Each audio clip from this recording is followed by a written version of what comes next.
This is Moldova. It has a population of 3.5 million, and it's a country inhabited by multiple ethnic groups such as Romanians, Moldovans, Ukrainians, Russians, and smaller ones. Its capital is Chisinau.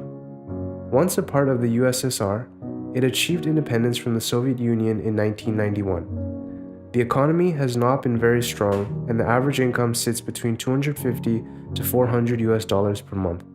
They are currently not a part of the European Union. After the end of the Soviet Union, many older tenement buildings were torn down and people lost their homes. The people left their dogs behind, which weren't neutered nor spayed, causing a very rapid growth in the stray dog population. With no animal welfare legislation or a national animal protection agency, the population isn't managed at all.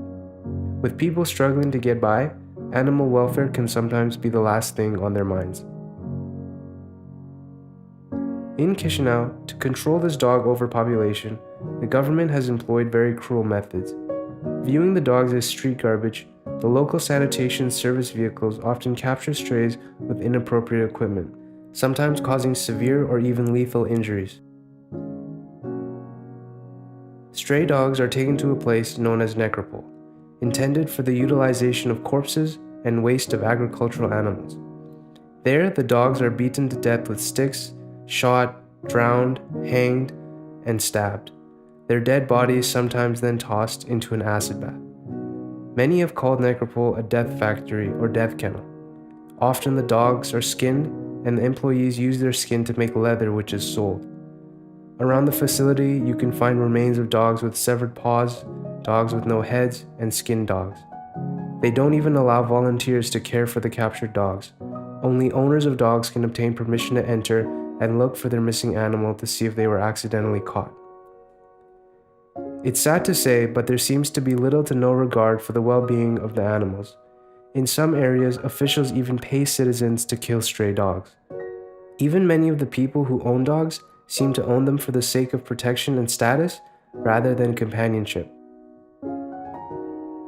Nature Watch Foundation is a registered charity working to improve the lives of animals.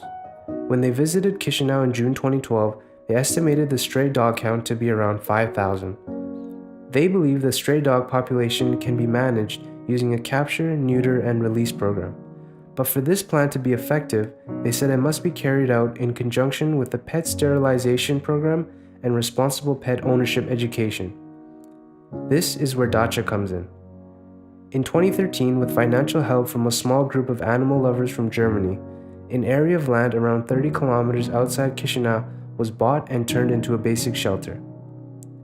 Datcha is open for stray animals 24/7. The goal is for the animals to be adopted in other European countries like France and Germany, where there is a more caring culture towards animals. The incredible, amazing, strong, and lovely woman who runs the whole operation is Ira Marcu. Not only does she lead the rescuing and feeding of the stray dogs and cats every day, 7 days a week, but before coming to the shelter, she drives around Chisinau early in the morning feeding and taking care of the neglected dogs and cats on the streets. She's dedicated her life to these animals, and seeing her work is a real testament how one person can make a difference in this world. The money Datcha receives is enough to pay for the staff and food for the animals, but not enough for Ira to buy any new materials that she needs. They are always looking for donations from others like me and you. No matter if it's a few dollars, every little bit helps. Currently, there are 3 full-time caretakers taking shifts to feed the dogs, clean the kennels, and care for the animals. There is always one caretaker who is there to watch over the animals. A local veterinarian from Chisinau also visits the shelter several times a week and performs the needed castrations and vaccinations in an operating room. And volunteers. They are always in need of more volunteers. Volunteers who walk the dogs, feed the dogs, and most importantly, show care and love for them. As Jules, another volunteer, said to me, "Every day when you wake up, you help improve the lives of over 75 dogs. Some of these dogs were victims of terrible treatment before coming to the shelter. We won't solve the stray problem in Moldova, but if we can find them a place where they can sleep, eat, play, and have a good life, then it's already a big step."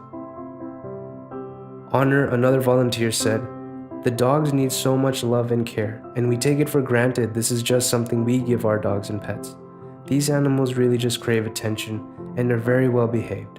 They just need their little touch of going for a walk, someone to talk to them and feed them and give them a better life, the life they deserve. If you can, if you love animals, or if you've never worked with animals before but have always wanted to, if you're looking for an impactful and unforgettable volunteer experience, come to Datcha. Come make a difference in the lives of these animals that need you so much.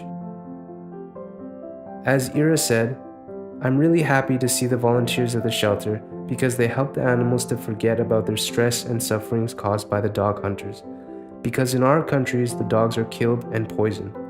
Hunters collect dogs every day in the streets and kill them in the death kennels. Every day in the shelter they arrive, they are very stressed, and volunteers give love and attention that helps them live their life and make them happy. And I am very happy to see when volunteers speak with them, when they pet the dogs, kiss the dogs. For me, it's very nice because our people do not love the animals.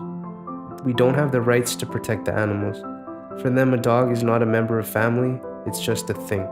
I must put him on a leash and he must guard the house, and that's all. So it's no love towards the dog.